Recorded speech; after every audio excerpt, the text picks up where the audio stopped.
欢迎收看今天的汉天新闻，我是张潇。首先来看美国国内消息，热带风暴多利安正往加勒比海移动，袭向美国海外领地波多黎各。预计当地时间周三逼近陆地时，威力将会接近飓风等级。未来数天也可能持续影响美国佛罗里达州和加勒比海区的巴哈马。波多黎各还在进行2017年飓风玛利亚侵袭后的修复工作，现在将再次面临灾难。目前，岛屿已准备开放360所庇护所给民众避难。Dorian is picking up speed. The National Hurricane Center forecasted at a near Category 1 by the time it makes landfall here in Puerto Rico. And we know that there are 30,000 homes still using blue tarp as a makeshift roof. So any amount of water or wind could make a big impact. On an island still grappling with the devastation of 2017's Hurricane Maria, residents are preparing for what Tropical Storm Dorian could bring. We were caught by surprise with Maria, but now we're on alert. Forecasters warn of hurricane-force wind gusts across the island. Sustained tropical storm winds with higher gusts that could get to hurricane-force winds. As well as potential flooding from heavy rains. We are expecting now 4 to 6 inches, widespread 4 to 6 inches, with isolated amount up to 8 inches in some areas. Although Dorian is expected to be a smaller and less intense storm than Hurricane Maria, officials warn any impact could put the most vulnerable at risk, including those who still rely on tarps for shelter. The ones that have blue tarps, the one that's live in the area that are floating, they have to move out to our refuges. The governor declared a state of emergency on Monday to ready hospitals and shelters. Dorian is projected to continue to gain strength and speed as the center of the storm passes over the Virgin Islands and Puerto Rico later today and into tomorrow morning, moving towards the mainland U.S. Now, Dorian will make its landfall here in Puerto Rico, and FEMA says they're ready. They already have 3,000 agents on the ground here in Puerto Rico, and hundreds of shelters are open. The big concern now, a major power outage after Dorian passes. In Ponce, Puerto Rico, I'm Nadia Romero reporting. 美国总统川普结束了这一期峰会的行程。虽然国际舆论对美国在这次峰会上表达的态度不甚满意，但他仍旧表示乐观。而回到国内，他将再次面临处理热带风暴多利安的局面。日前，他在推特上针对热带风暴来袭发言，并就政府拨款援助等问题发表了看法。Tonight, President Trump is back at the White House after leaving world leaders at the G7 summit reeling from diplomatic whiplash. Behind closed doors, he's now bracing for a different kind of storm, this time a tropical one, tweeting, "Wow, yet another big storm heading to Puerto Rico. Will it ever end?" Trump falsely claiming Congress approved $92 billion in disaster aid after Hurricane Maria devastated Puerto Rico 2 years ago. Congress approved roughly $40 billion in aid, but Puerto Rico has received only a fraction of that. And the Budget Office estimates it could receive close to $90 billion over the next 2 decades. This as the president is facing blowback over a demand he made while in France. I think it would be better to have Russia inside the tent than outside the tent. Sources telling CNN tonight that during a dinner at the summit, Trump pushed for Russia to be invited back to the G7.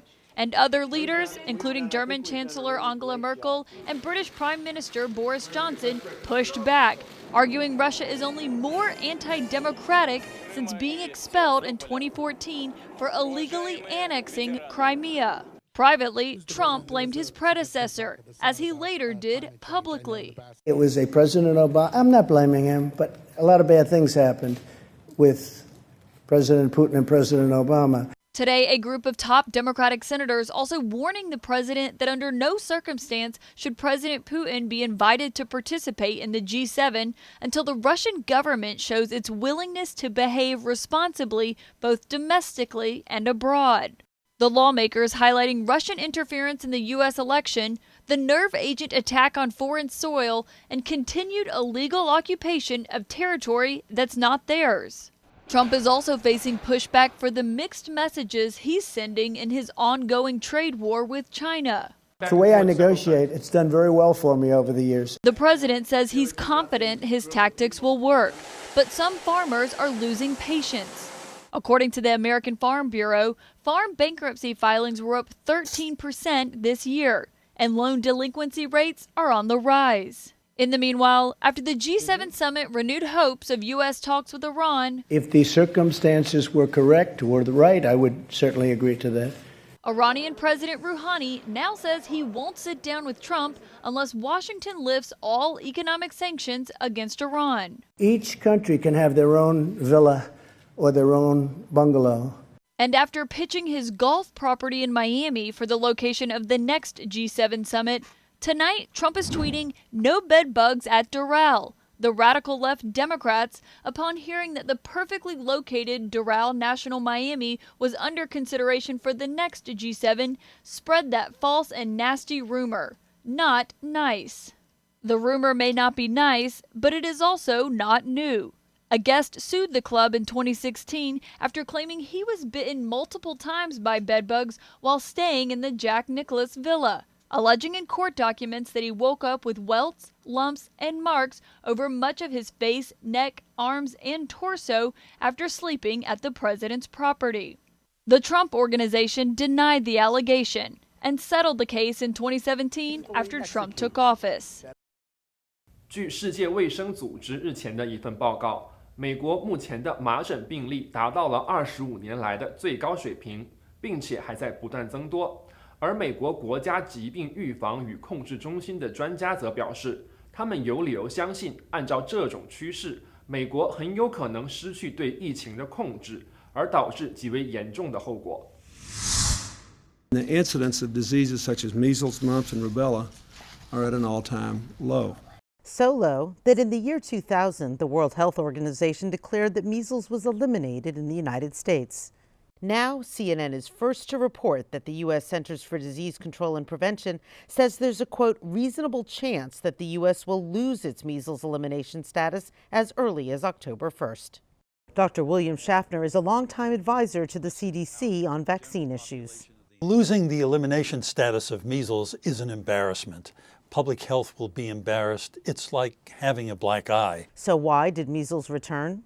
In part because some ultra-Orthodox Jews in New York refused to vaccinate their children. Outbreaks in this community have been going on for nearly a year now. If that continues to the one-year cutoff point, bang, they take back the elimination card. And that could cause trouble worldwide. I'm concerned it will reduce the motivation of other ministers of health around the world in trying to eliminate measles in their countries. Because they'll say, gee, if the U.S. couldn't maintain it, why should we work so hard on this?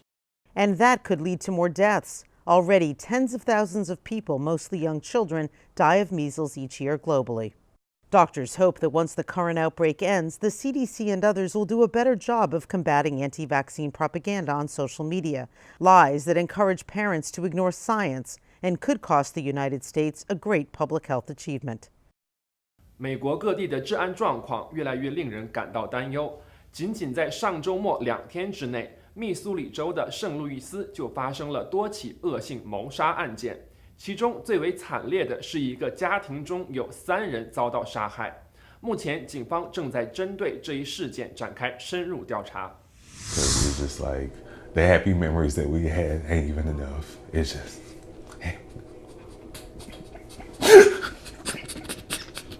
It literally just reminds me that they are hurt and we. It's a heartbreak and tragedy. A family of 3 lives cut short over the weekend, leaving a young man without his family. Police made the gruesome discovery of 3 bodies inside an apartment at the Edge Lofts on North 21st Street in downtown St. Louis. My household was gone. I went home the other day into an empty house. Police identified the victim as 9-year-old Nyla Banks, her mother 45-year-old Antoinette Banks, her father 46-year-old Gene Watson. Police are calling it a triple homicide. The family tells me Nyla just started the 4th grade at a private elementary school in the Central West End and was gearing up for a big birthday celebration where she would have turned 10 on Sunday, September the 1st. She was so kind and she was just so sweet, and it's just When other people were sad, she would just often cry because she would just feel so much. She would just feel just a lot. And she was very empathetic. She was just, she could just tap into other people's feelings, and she knew how to cheer people up.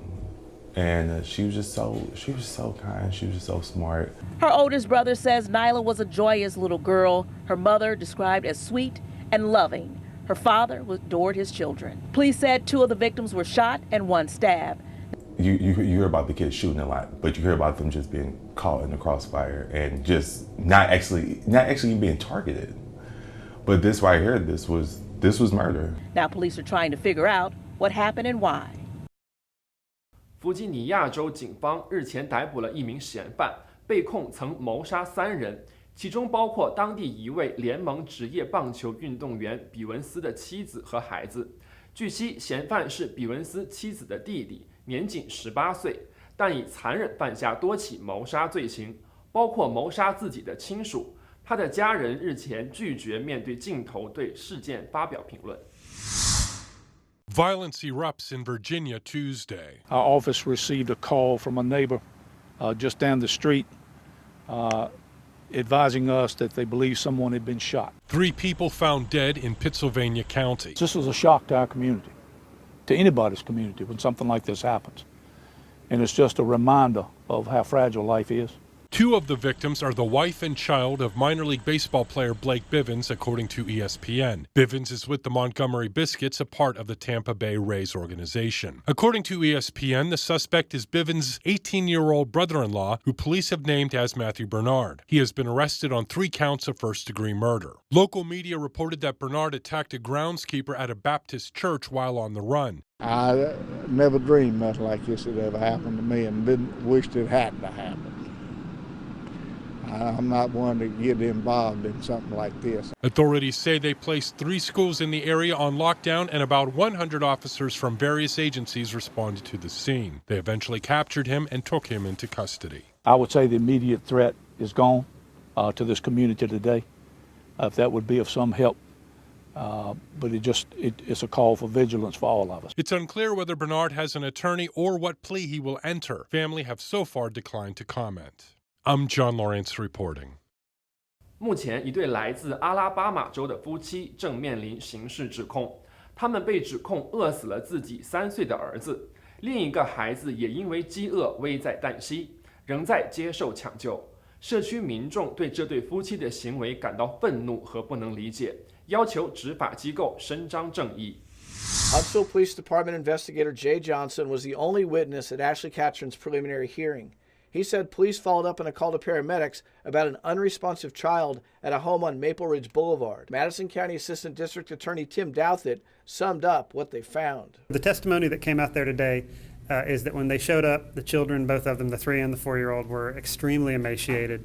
The 3-year-old had in fact been starved to death. They were both in cribs that had feces and blood and urine all about them. Johnson testified the whole house smelled of urine. He said Catron and Frink told him after a misdiagnosis of a problem they didn't believe in doctors, so they were feeding the children Pediasure to improve their health. It didn't work. The 3-year-old weighed, I think, 13 or 14 pounds, and the 4-year-old only weighed about 15 pounds, even though they should have been 2 or 3 times that much at this point. Johnson testified the preliminary autopsy showed the 3-year-old died of starvation. I prosecute a lot of child cases, a lot of dead babies. And the stuff that I have seen on this particular case is haunting, both as a person and as a father. I don't know how you could look at that and not know what's going on and not just do something. The cases against Frink and Catron will now go to a grand jury.